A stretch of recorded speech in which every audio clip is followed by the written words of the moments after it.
네, 안녕하십니까. 법률정보쇼 최광석 변호사입니다. 오늘은 그 가게 앞에 그 외벽에 간판을 설치할 때 어떤 법적인 분쟁이 발생하느냐 하는 이야기를 좀 나눠보겠습니다. 가게 영업을 위해서 그 건물 외벽에 이 간판을 설치하는 문제를 두고 실무상으로 분쟁이 참 적지 않게 발생하고 있습니다. 해당 점포가 집합건물 소유 및 관리에 관한 법률, 우리가 좀 약칭해서 집합건물법이라고 하는데, 이런 집합건물법이 적용되는 소위 말하는 구분점포인지 아닌지 하는 부분에 따라서 이 법리가 좀 많이 달라질 수가 있습니다. 그래서 이번 시간에는 이 구분점포냐 아니냐라는 부분을 조금 구분해서 설명을 해보겠습니다. 우선 법리가 좀 간단한 일반 건축물, 집합건물이 아닌 일반 점포인 경우를 먼저 한번 살펴보겠습니다.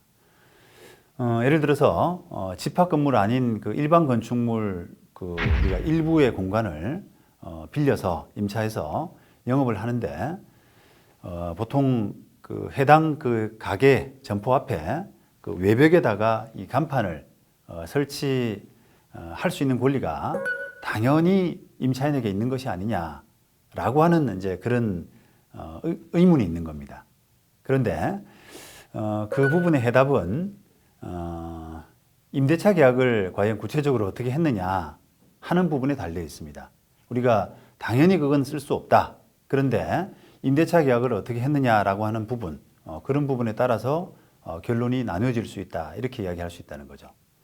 원칙적으로 보자 그러면 이 외벽이라고 하는 그런 공간은 임차인이 독점적으로 쓸 수 있는 그런 해당 공간이 아닙니다.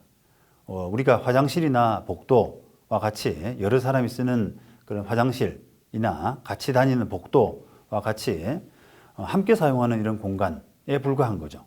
그런데 이 화장실이나 복도 같은 이런 공간은 임대차 목적 달성을 위해서 건물주나 임차인이 공동으로 당연히 사용할 수 있는 이런 공간으로 이해되고 있기 때문에 오해가 없는데, 간판을 걸 수 있는 외벽이라고 하는 그런 공간은 과연 임대차 목적을 위해서 사용이 이게 필수적이다라고 단정하기가 좀 애매한다는 겁니다. 이게 간판을 꼭 걸어야 되느냐, 이게 임대차 목적에 필수적이냐라고 하는 부분이 그게 애매하다는 것이죠. 그래서 이제 분쟁이 많이 발생하게 되는데요. 요 논의와 관련해서 5개 광고물 등 관리법에 보면 이 도시관리계획에 따른 도시지역 안에서 소정의 광고물 등을 설치하기 위해서 관할 관청의 허가를 받거나 또 관할 관청에 신고를 해야 하고, 허가나 신고를 함에 있어서 타인의 소유 또는 관리하는 토지나 물건 등의 광고물을 표시하고자 하는 경우에는 그 소유자 또는 관리자의 승낙을 받았음을 증명할 수 있는 서류를 제출해야 된다라고 이제 규정을 하고 있습니다. 게다가 대법원은 간판 추락으로 인한 손해배상 책임과 관련해서 건물 소유자에게 건물 외벽의 직접 점유자로서 손해배상 책임을 인정하고 있습니다. 자, 이런 것을 종합한다면 이 외벽이라는 공간이 기본적으로는 이 건물주의 지배 공간임을 전제로 하고 있다는 것이죠. 자, 그렇다면 임대차 목적물 그 내에 영업을 위한 용도라고 하더라도 임차인이 임의적으로 그 외벽 간판을 설치할 수 있는 권리가 당연히 있다라고 이렇게 허용할 수가 없다는 것입니다. 그래서 결국은 아까 앞서 말씀드린 것처럼 계약에서 기본적으로는 허용을 하는 것이냐 아니면 안 하는 것이냐라는 부분이 논란이 돼야 되기 때문에 보다 정확한 계약 내용이 필요할 수가 있습니다.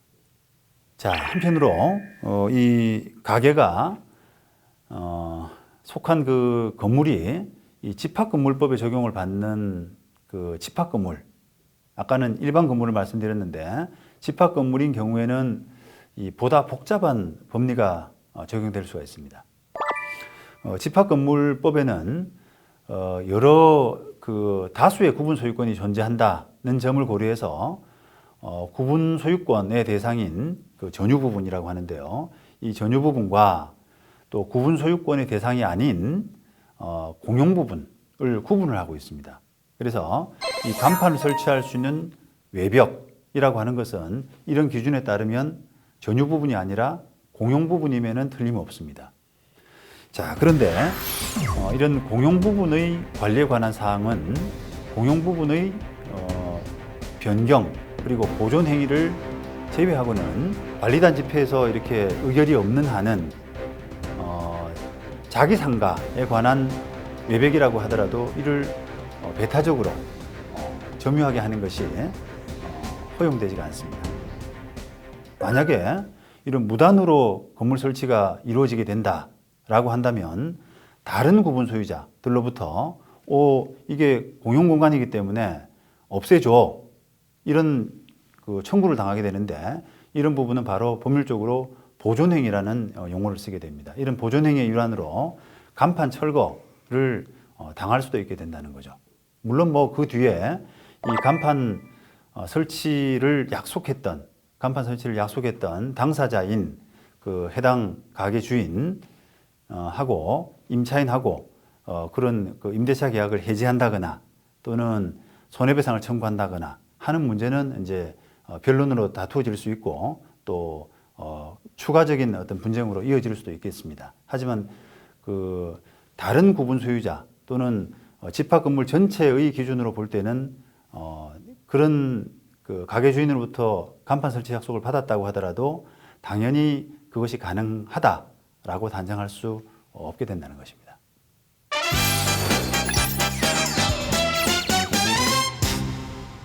네, 오늘 주제인 그 가게 외벽 앞에 간판 설치와 관련된 법률 분쟁의 키포인트는 이 간판 설치에 관한 분쟁을 그 미연에 방지하기 위해서는 임대차 계약 과정에서 이 건물 주인인 임대인과 좀 계약서상 명백하게 합의를 할 필요가 있다라고 하는 부분입니다. 게다가 이 임대차 목적물이 일반 건물이 아니라 만약에 집합 건물이다라고 하면 그 임대인의 동의뿐 아니라 이 집합 건물이 속한 관리단의 어떤 간판 설치 기준 이런 부분에 대해서도 면밀하게 사전에 확인할 필요가 있다라고 하는 부분이 중요할 수 있습니다. 지금까지 법률정보쇼 최광석 변호사였습니다. 감사합니다.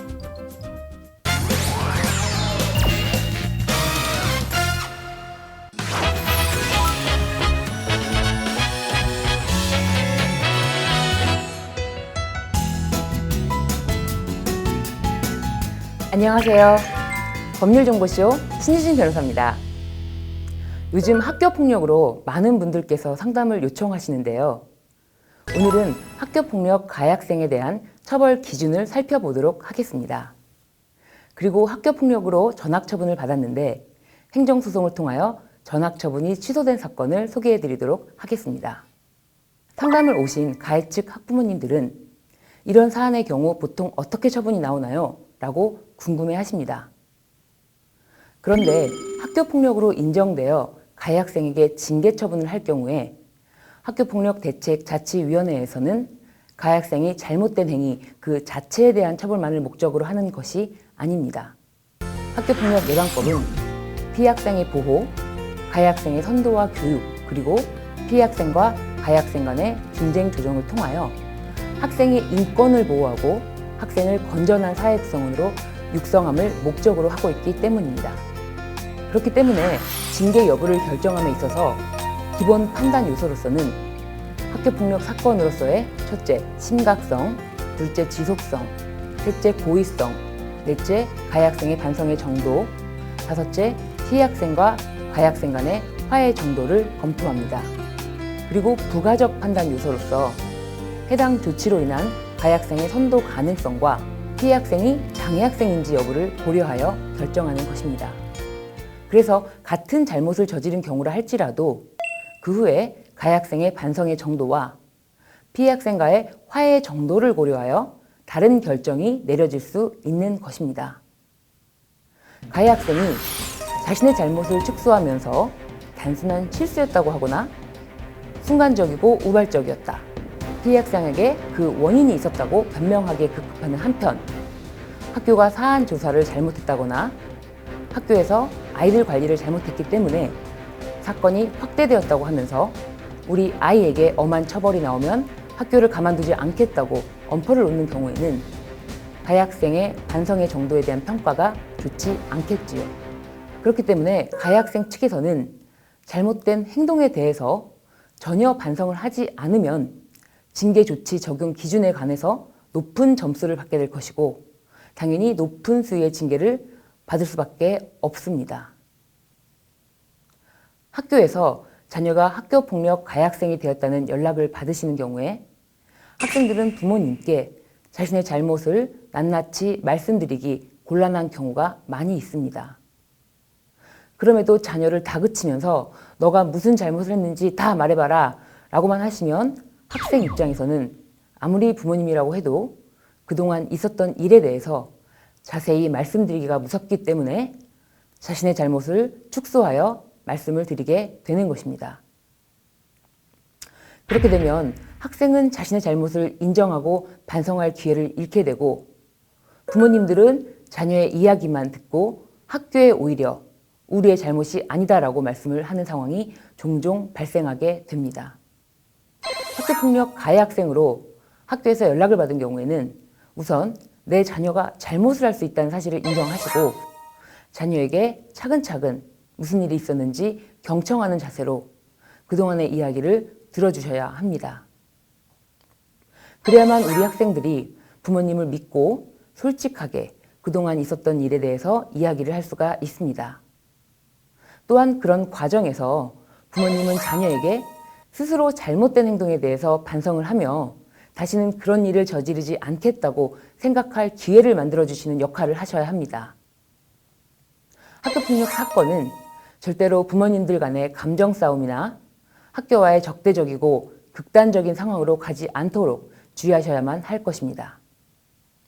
그래야만 학교에서도 피해 학생의 보호뿐만 아니라 가해 학생과의 진심 어린 화해와 분쟁을 조정할 수 있는 역할을 다할 수 있습니다.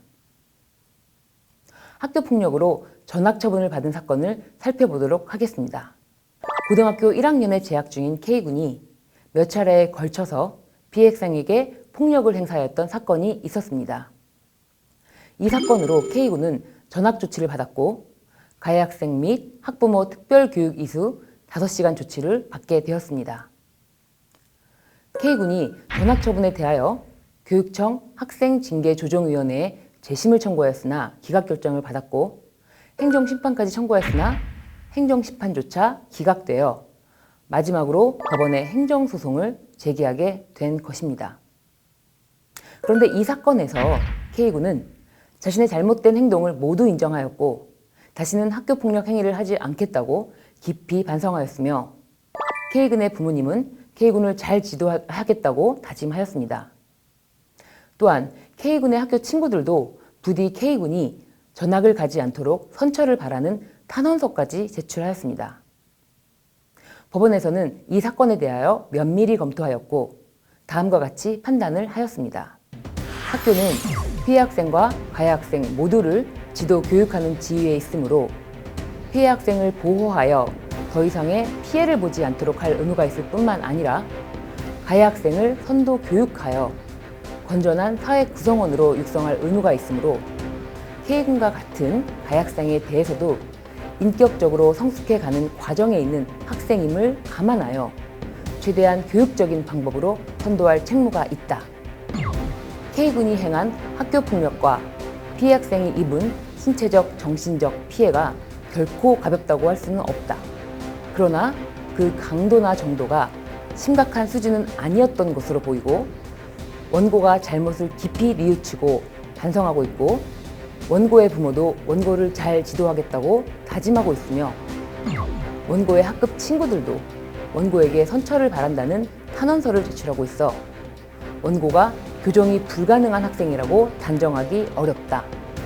오히려 학교가 적절한 방법으로 원고를 교육하고 선도해 나간다면 자신의 잘못을 깊이 뉘우치고 피해 학생에 대해서도 진심으로 사과하는 등 성숙한 인격을 갖춘 학생으로 성장할 가능성이 있다. 그리하여 법원에서 K군의 전학 처분이 취소되어 K군은 다시 학교로 돌아갈 수 있었습니다.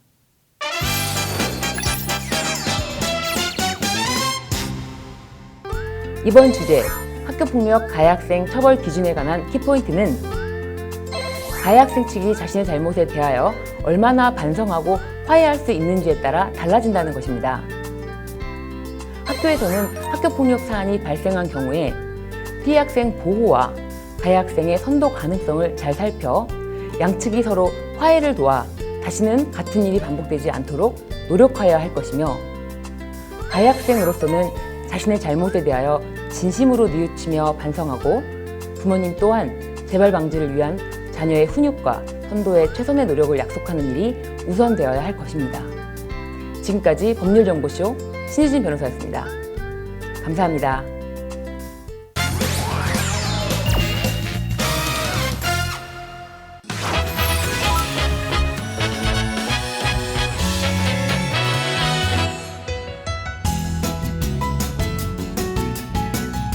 안녕하세요. 법률정보쇼 주창훈 변호사입니다.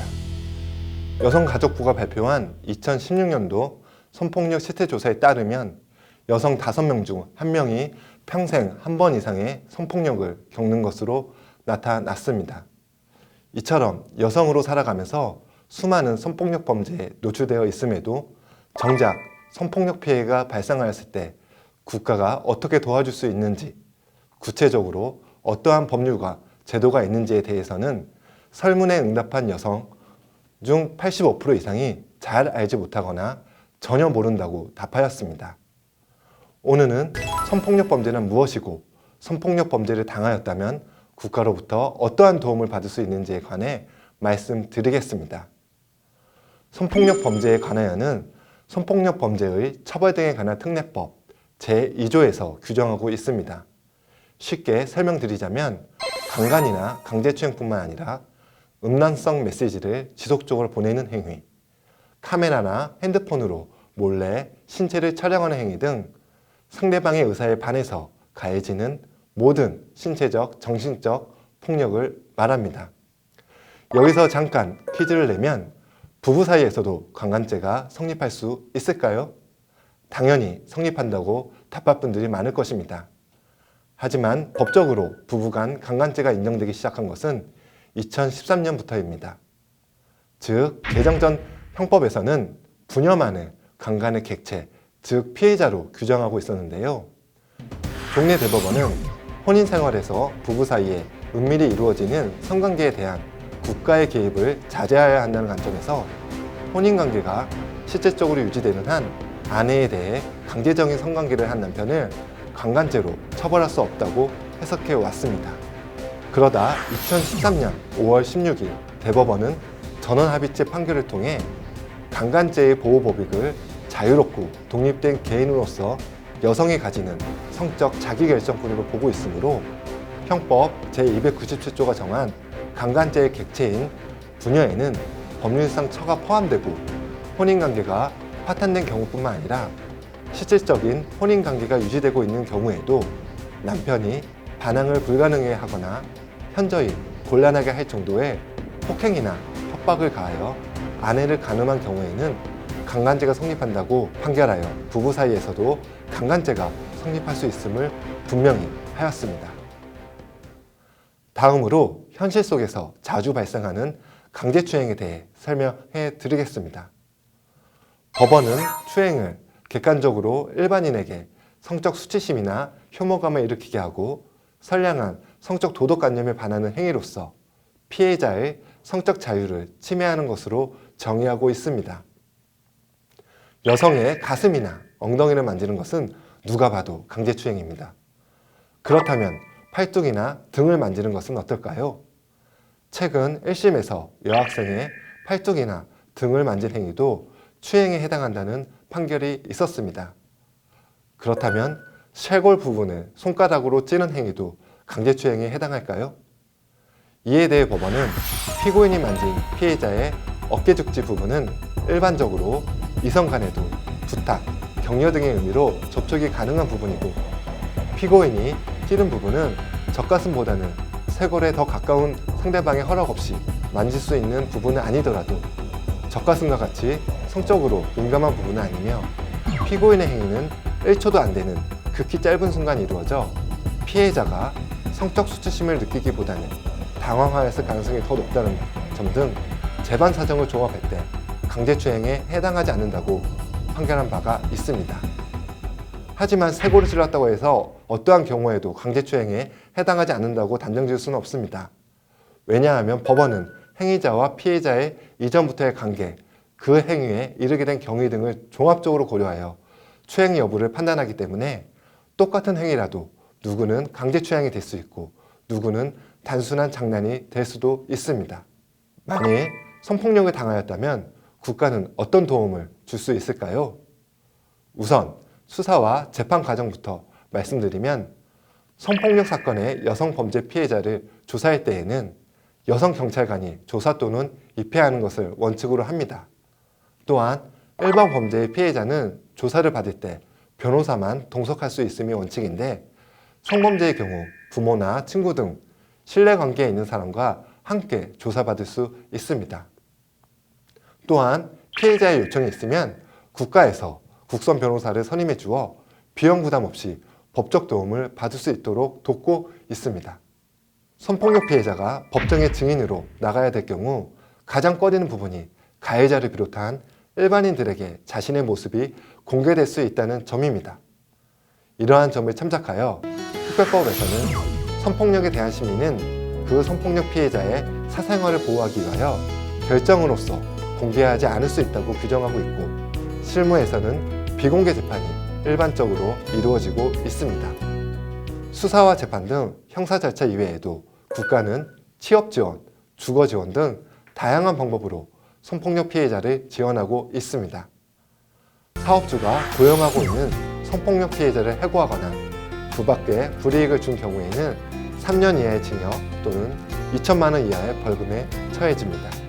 또한 무주택자인 성폭력 피해자 또는 성폭력 피해자를 보호하는 가족은 일정한 요건에서 국민임대주택을 우선 공급받을 수도 있습니다. 이러한 지원 이외에도 국가는 성폭력 피해자의 의료비를 지원하고 있으며 치료 및 회복 프로그램을 운영하고 있습니다.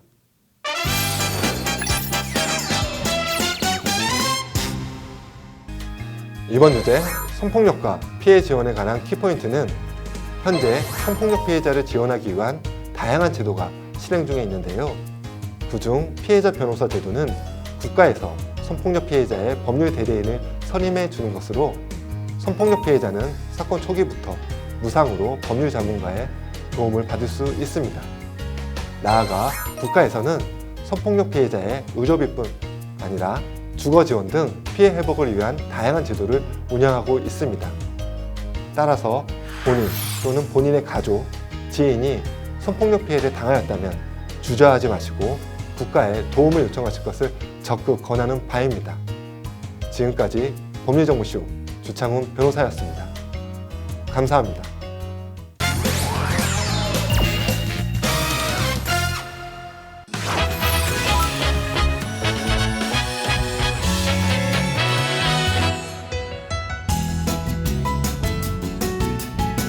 안녕하세요. 법률정보쇼 송민 변호사입니다.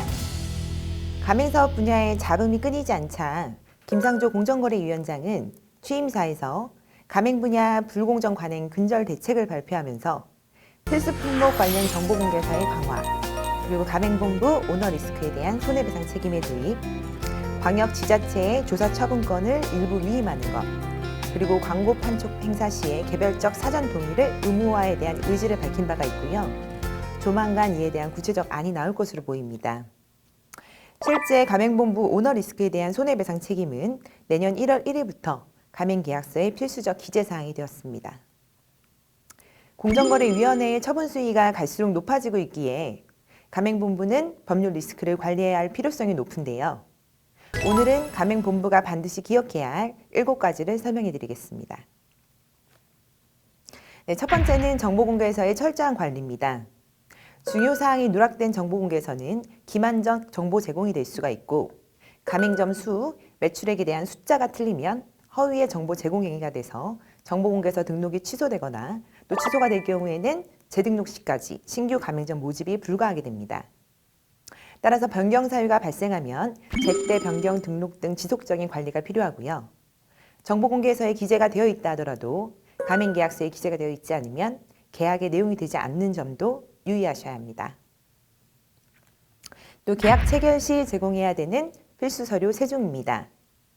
정보공개서, 임금가맹점 현황문서, 그리고 가맹계약서 3종은 계약 체결 혹은 가맹금 수령 14일 전에 반드시 제공해야 됩니다. 예를 들어 1월 1일에 제공했을 때에는 1월 16일 이후 가맹금을 수령하거나 가맹계약을 체결할 수 있습니다. 개정 전에는 가맹계약서는 1일 전에만 제공해도 됐으나 17년 10월 19일부터는 정보공개서와 함께 14일 전에 제공하는 것으로 변경되었으니 주의하셔야 합니다. 간혹 영업직원 교육이 제대로 되지 않아서 정보공개서 수령 확인증에 실제 제공한 날보다 날짜를 소급해서 허위 기재하는 경우 적법한 정보 제공이 되지 않습니다. 이 경우에는 계약 체결일로부터 4개월 내 가맹점주는 가맹금 반환을 구할 수 있으니 유의하셔야 합니다. 간혹 가맹금을 법인 계좌로 직접 수령하는 경우가 종종 있는데요. 가입비, 입회비, 가맹비, 교육비, 그리고 계약금, 보증금 등 명칭을 불문하고 영업표지 사용 허락 등 가맹점 운영권이나 영업활동에 대한 지원과 교육 등을 받기 위해서 지급하는 대가라면 예치 대상 가맹금에 포함되니 주의하셔야 됩니다. 물론 설비나 상품 구입비, 광고비, 인테리어비 등은 제외됩니다. 또한 임금가맹점 현황문서는 14년 2월 가맹사업법에 신설된 제도인데요. 가맹희망자가 실제 영업 중인 가맹점을 직접 방문해서 운영 현황 등을 파악하고 창업을 결정할 수 있도록 하기 위해 도입된 것으로 계약 체결 전 혹은 계약 체결일에도 점포 예정지가 확정되어 있지 않아서 제공을 하지 못했다 하더라도 확정되는 즉시 임금가맹점 현황문서는 제공해야 합니다. 세 번째는 예상수익 허위 과장 정보 제공 행위 금지인데요. 예상수익 상한 정보, 예를 들면 매출, 순수익, 식자재가 차지하는 비율 등 이러한 내용 등을 제공할 경우에는 반드시 서면으로 제공해야 합니다. 구두 제공은 그 내용이 타당한지 여부를 떠나 그 자체로 위법하다는 걸 주의하셔야 합니다. 법원에서는 구두 제공 사유만으로 가맹본부의 60%의 손해배상 책임을 인정한 바 있기 때문에 주의하셔야 합니다. 또한 예상수익 상한 정보에 대한 객관적 산출 근거는 본사에 비치해서 가맹점주가 열람을 요구할 경우 열람을 허용해야 합니다. 허위과장 정보 제공행위 또는 중요 정보 누락이 인정될 경우에는 가맹계약 체결 전이라면 가맹금 전액은 이로 인해 계약 체결에 중대한 영향을 준 것으로 인정되는 경우에는 계약 체결일로부터 4개월 이내 가맹점주는 가맹계약을 종료시키고 가맹금 반환을 구할 수 있고요. 4개월이 경과된 이후라도 민사상 손해배상 청구가 가능합니다.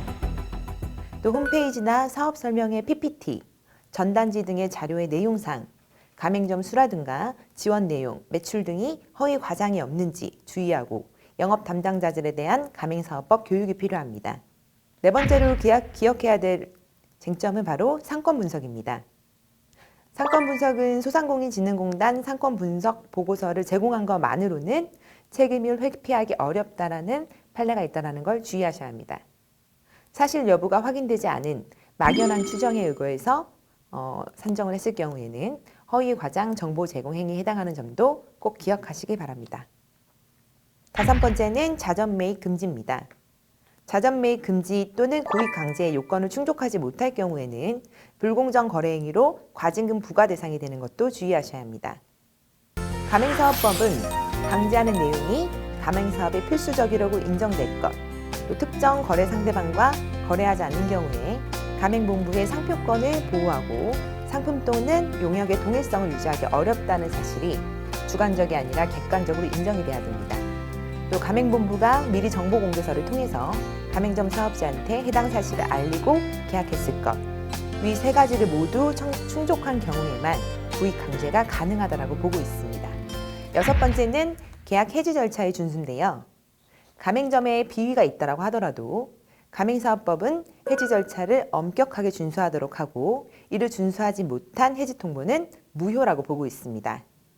즉 가맹본부는 가맹계약을 해지하려는 경우 해당 가맹점 사업자에게 반드시 2개월 이상의 유예 기간을 두고 계약의 위반 사실을 구체적으로 밝히고 이를 시정하지 않는 경우에 계약을 해지한다라는 사실을 구두가 아닌 반드시 서면으로 그리고 2회 이상을 통지하도록 하고 있습니다.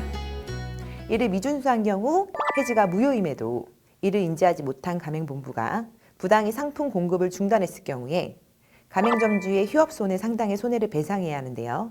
실제 휴업손해 70% 배상 책임이 인정된 심결례가 있으니 주의하셔야 합니다. 마지막으로는 징벌적 손해배상 부분입니다.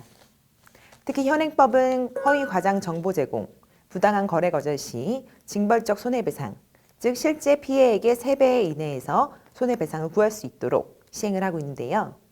신고 포상금도 존재하기 때문에 허위 과장 가맹계약 취소, 해지, 가맹금 반환, 손해배상에 대한 프랜차이즈 소송과 공정거래위원회 신고건이 대폭 증가할 수 있기 때문에 리스크 관리에 유의하셔야 합니다.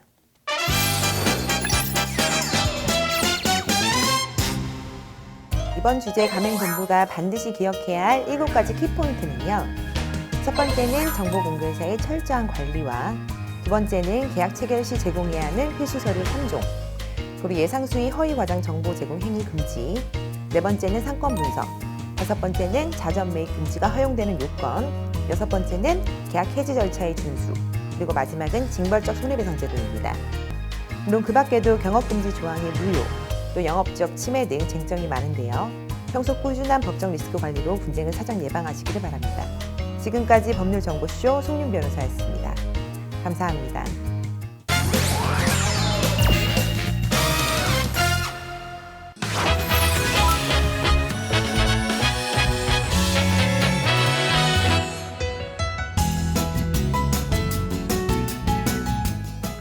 안녕하세요. 법률정보쇼 조원익 변호사입니다.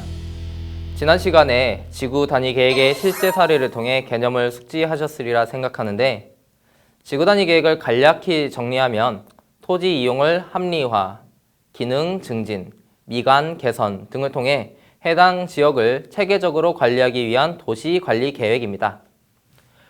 오늘은 지구 단위 계획에 포함될 사항들을 살펴보고 실제 사례를 통해 확인해 보겠습니다. 지구 단위 계획은 기존의 용도 지역 내지 용도 지구에서 사전에 규정된 행위 제한을 고려하여 기반 시설의 배치와 규모, 건축물의 용도 제한, 건축물의 건폐율, 용적률, 건축물 높이의 최고 한도 또는 최저 한도 등의 내용을 포함하고 있습니다. 구체적으로는 다음과 같은 8가지 계획이 담겨 있어야 합니다. 첫 번째, 용도 지역 또는 용도 지구의 세분 변경을 반영해야 됩니다. 예를 들어서 제1종 일반 주거지역, 2종 일반 주거지역, 제3종 일반 주거지역 이렇게 나뉘는 것을 지난번에 살펴보았는데, 해당 지역마다 지을 수 있는 건물과 아닌 건물이 있습니다. 그런 것들을 최대한 기준 삼아서 지구 단위 계획을 설정해야 됩니다. 또 그 위에 주거지역, 주거 중심 미관 지구, 일반 미관 지구, 역사문화 미관 지구 등의 여러 가지 지구 설정이 있는데, 그러한 지구의 어떤 성격들도 반영을 해야 됩니다. 둘째로는 기반시설의 배치와 규모입니다. 개발사업과 관련하여 지정된 구역의 경우에는 해당 법률에 의한 개발사업으로 설치하는 기반시설, 도로나 주차장, 광장, 공원, 녹지, 공공공지, 수도공급 설비, 공동구, 시장, 학교, 공공청사, 문화시설, 도서관, 연구시설, 사회복지시설, 공공직업 훈련시설, 청소년 수련시설, 종합의료시설, 하수도, 폐기물 처리시설과 같은 기반시설을 지구 단위 계획 안에서 어떻게 설정할 것인지를 정해 놓아야 합니다. 그래서 이러한 시설들이 어떻게 운영되는지가 지구 단위 구역 계획 안에 있어야 되는 것이지요. 그리고 세 번째로는 가구 및 택지의 규모와 조성 계획입니다. 이것은 이제 지구 단위 계획을 통해 가지고 어떤 주거 단지를 만들 때 그 가구가 어느 정도여야 하는지를 포함해야 한다는 내용입니다. 네 번째로는 건축물의 용도, 건폐율, 용적률, 건축물의 높이의 최고 한도와 최저 한도를 포함해야 됩니다. 그리고 건축물의 배치와 형태, 색채 또는 건축선에 대한 계획도 포함하고 있는데요. 예를 들어서 어떤 형태의 건축물을 만들지에 대해서도 지구 단위 계획에 포함되어 있어야 합니다. 그리고 환경관리 계획 또는 경관 계획이 포함되고요. 그 다음에 교통 처리 계획 포함되고요. 마지막으로 토지 이용의 합리화, 도시 또는 농산, 어촌의 기능 증진에 필요한 사항들을 지구단위 계획에 넣도록 하고 있습니다. 이 중에서 가장 핵심이 되는 것은 아무래도 건축물의 용도, 건폐율, 용적률, 건축물의 높이의 최고 한도 또는 최저 한도일 것입니다. 지구단위 계획이 설정되는 지역에 어떤 건축을 어느 정도 규모로 할 수 있느냐는 해당 토지에 건축을 하여 분양 내지 매각을 통해 수익을 창출하려고 하는 투자자의 이익과 직결되는 부분이기 때문입니다. 자, 그러면 우리가 지난 시간에 살펴보았던 상수 역세권 사례를 통해 다시 한번 오늘 이야기 나눈 것들을 이해해 보도록 하겠습니다. 이번 그림을 보시면은요, 그 상수 역세권 지구단위 구역입니다. 그런데 지적 편집도에 구역이 설정된 것 외에 실제로 지구단위 계획의 내용은 전혀 알 수가 없는데요. 이를 알기 위해서는 각 지방자치단체별로 고시된 내용을 확인해야 합니다. 이곳은 서울특별시 지역이기 때문에 서울특별시장이 지구단위 계획의 지정권자입니다. 따라서 서울특별시는 이러한 것을 결정하고 난 다음에 공개할 의무도 가지고 있는데요. 서울특별시는 특별히 서울도시계획 포털이라는 정보공개 사이트를 운영하고 있어서 몇 가지 검색어 입력만으로도 해당 지역의 지구단위 계획이 어떠한 내용으로 구성되어 있는지를 확인할 수 있습니다.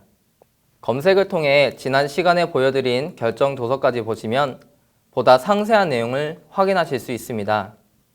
해당 페이지를 보시면은요, 건축물의 용도 및 규모에 관한 결정 조서가 기재되어 있는데 내용을 살펴보면 제3종 일반 주거지역에 해당하는 시설이지만 기준 높이를 완화해서 좀 더 높게 지을 수 있고요. 오피스텔을 제외한 업무시설에는 바닥 면적에 제한이 없다고 하고 있습니다. 또한 용도도 완화해서 배후 주거지역을 위한 상업시설 설치를 유도하고 있습니다. 이렇게 함으로써 생활권의 기능을 강화하도록 정하고 있는 것입니다. 용적률도 상향 조정했습니다. 그래서 비교적 토지를 빽빽하게 이용할 수 있도록 허용하고 있고요. 이와 같은 허용을 통해 보다 밀집한 지역으로 형성될 수 있도록 지구단위 계획이 정해져 있습니다. 그 다음 부분을 보시면요, 건축물의 높이 계획도 설정되어 있는데 간선도로에 접한 지역, 이면도로에 접한 지역별로 기준 높이의 완화 지역 기준이 다르다는 것을 확인할 수 있습니다. 그 외에도 여기서 보여드리지 못한 부분에는 건축물의 배치, 형태, 대지 내의 공개 공지 설치 등에 관한 사항을 기재하고 있습니다.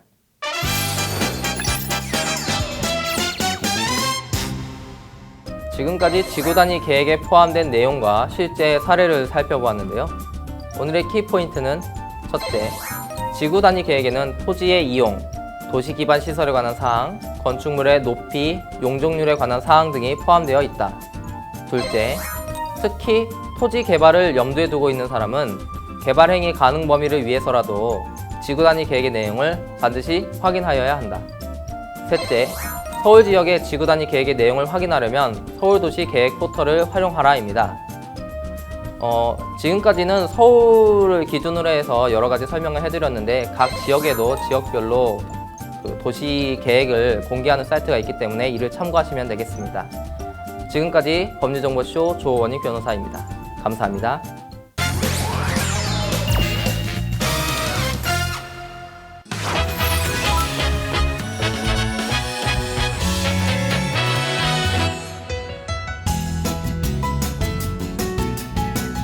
안녕하세요. 법률정보쇼 곽난주 변호사입니다. 이번 시간에는 여러분과 배임죄에 대해 알아보도록 하겠습니다.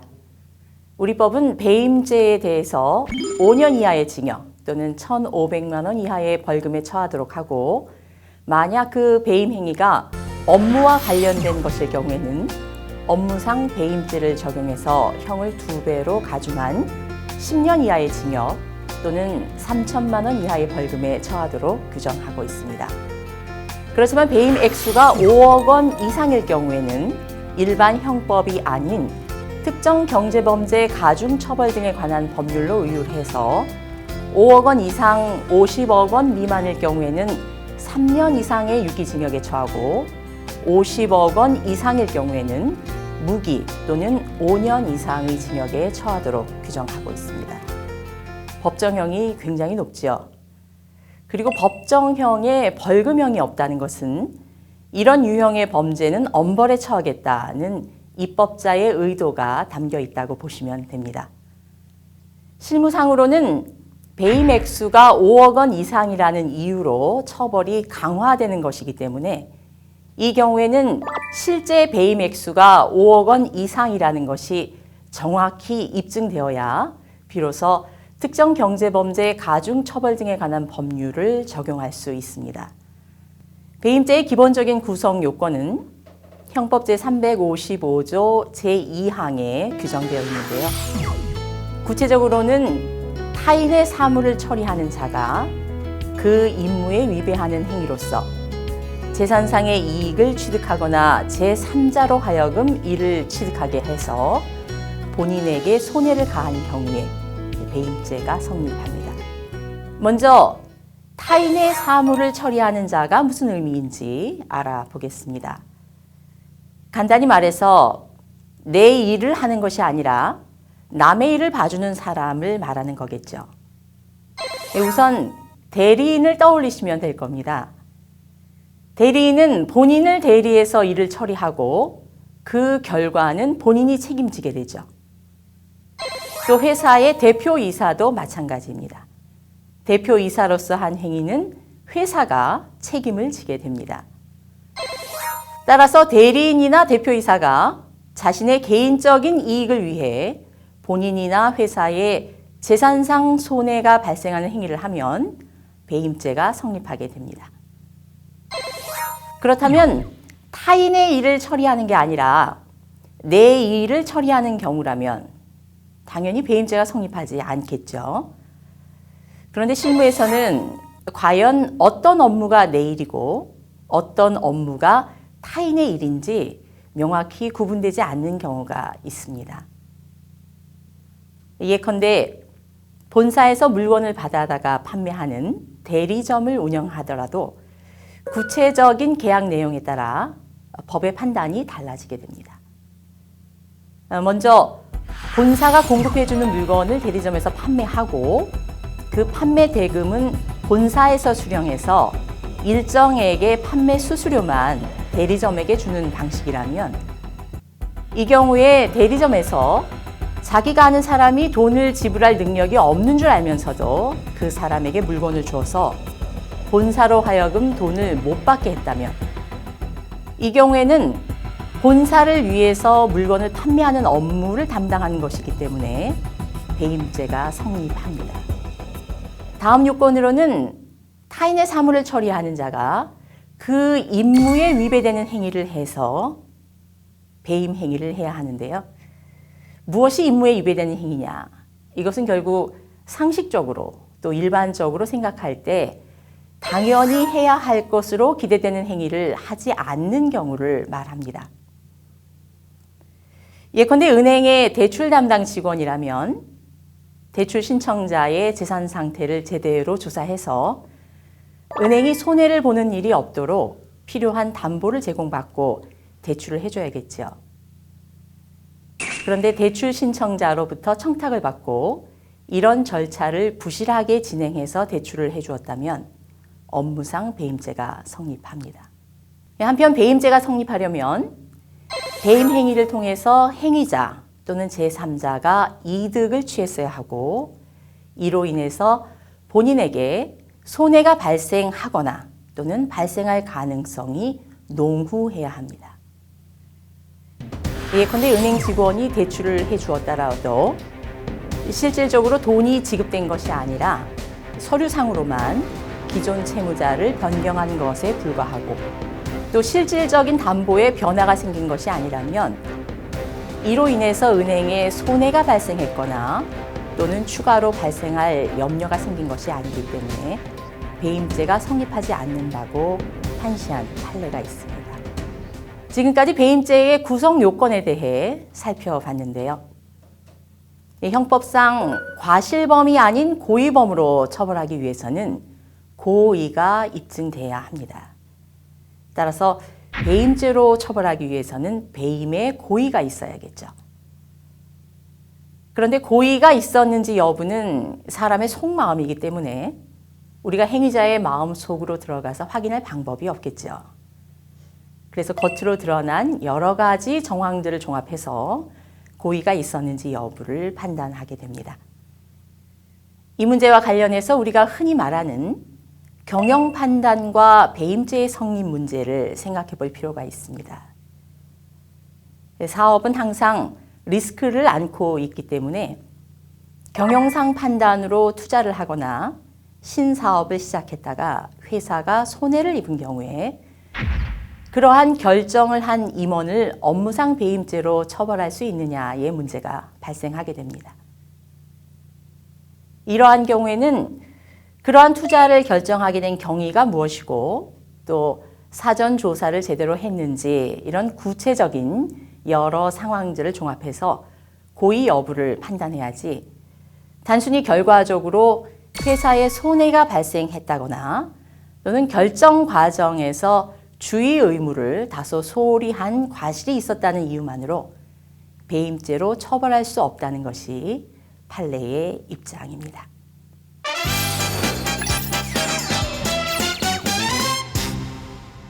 이번 주제의 키포인트는 배임죄는 타인의 사물을 처리하는 자가 그 임무에 위배해서 재산상의 이익을 취득하고 타인에게 손해를 가한 경우에 성립한다는 것입니다. 따라서 타인의 일이 아닌 나의 일을 하는 과정에서 타인에게 손해가 발생했을 경우에는 배임죄가 성립하지 않습니다. 또한 설령 타인에 대한 배임 행위로 평가되더라도 그 타인에게 실질적인 경제적 손해가 발생하지 않았다면 역시 배임죄는 성립하지 않게 됩니다.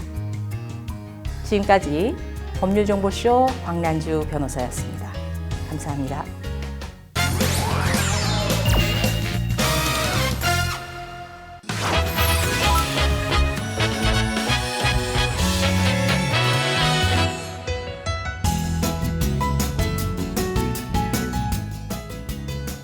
안녕하십니까. 법률정보쇼 오성환 변호사입니다. 특허 전문 변호사의 지식재산 소송 노하우 두 번째 시간으로 기술이 좋다는 것과 특허가 좋다는 것은 별개의 의무를 알아야 한다라는 주제로 설명드리겠습니다. 흔히들 자신들의 기술이 엄청 뛰어난 기술이고 좋은 기술이라고 많은 중소기업 관계자들을 만나면 이야기를 합니다. 저는 로펌에서 근무를 하거나 특허청에서 근무할 당시 정말 많은 중소기업들을 만났고 그들이 가지고 있는 기술을 정말 많이 보았습니다. 그런데 이 기술들을 면밀히 살펴보면 이들이 하는 이야기가 과장된 것이 아니라 정말 대단한 것이구나 라고 깨달은 경우가 굉장히 많았습니다. 이들이 수년 동안 이 기술만을 연구했고 그래서 굉장히 뛰어난 기술들을 보유하고 있는 경우가 굉장히 많았습니다. 정말 이와 같은 기술을 어떻게 만들어냈지 정말 대단하다. 근데 왜 사람들이 몰라주고 이렇게 투자를 안 할까? 나라도 투자를 해야겠다라는 생각을 하는 경우가 굉장히 많았습니다. 그래서 저는 이 회사들을 굉장히 유심 있게 지켜봤고 이 회사들이 정말 대박이 나는지 정말 궁금해서 몇 년 동안 지켜보았습니다. 그러나 몇 년 후에 이 회사들을 찾아가서 살펴보면 이 대단한 기술을 가지고 많은 이윤을 창출하지 못하는 경우가 굉장히 많았고요. 또 상당수는 대부분이 또 망하는 경우도 굉장히 많았습니다. 즉, 우리나라 사람들은 기술을 개발하는 데는 굉장한 재능을 가지고 있습니다. 그러나 이 회사들이 가지고 있는 이 기술을 가지고 성공을 하는 확률은 10%도 되지 않는 것 같습니다. 자, 이들이 가장 많이 하는 실수는 자신들의 기술이 좋다는 것과 자신들이 가지고 있는 특허가 좋다는 것을 혼동한다는 것입니다. 자신들이 가지고 있는 기술은 수년, 수십 년 동안 연구한 것이기 때문에 좋은 기술일 확률이 높습니다.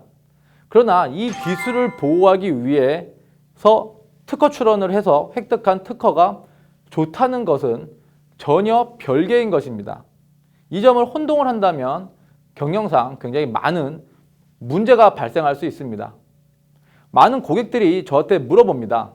기술이 좋다는 것과 이를 바탕으로 한 특허가 좋다는 것이 동일해야 되는 거 아니냐. 즉, 기술이 좋으면 특허도 좋아야 되는 거 아니냐고 저한테 질문을 등을 많이 합니다. 그러나 양자는 완전히 별개입니다. 어떤 기술에 대해서 특허를 낼 때 기술에 있는 내용을 정확히 특허로 표현하는 것은 불가능합니다. 단지 최대한 이 기술에 근접해서 특허를 출원하는 것일 뿐입니다. 자신들의 기술을 변리사한테 알려주고 전달을 하는 그 작업이 굉장히 어렵습니다. 자신들이 수년 동안, 수십 년 동안 연구한 이 기술 내용을 몇 시간 만에 변리사나 변호사한테 설명하는 것은 간단한 문제가 아닙니다. 만약 전달하는 과정에서 제대로 전달이 되지 않았다면 이 특허는 이 기술과는 전혀 다른 특허가 되는 것입니다. 그리고 심사 과정에서 심사관이 심사를 하다가 거절 이유 통지를 하게 되는데 가끔은 잘못된 거절 이유 통지를 하는 경우 등이 있습니다. 이때 심사관이 잘못된 거절 이유 통지를 했는데 이에 대응해서 변리사가 대응을 제대로 하지 못한다면 이 또한 기술과는 전혀 다른 특허가 되게 만드는 것입니다. 특허는 아주 섬세합니다. 불필요한 단어 하나, 잘못 이해된 문구 하나라도 이 특허에 포함이 된다면 회피 설계의 여지를 줘서 얼마든지 회피 설계가 가능해집니다. 이 특허는 무용지물이 되고 마는 것입니다. 자신의 기술을 지키기 위해서는 자신의 기술을 정확하게 표현한 특허를 가지고 있어야 하며 이 특허도 한 건 가지고는 부족하고 자신의 기술을 충분히 지킬 수 있는 다수의 특허를 가지고 있어야 됩니다. 즉, 자신의 기술과 동일한 다수의 특허를 보유하고 있을 때만 자신의 기술을 지킬 수 있는 것입니다.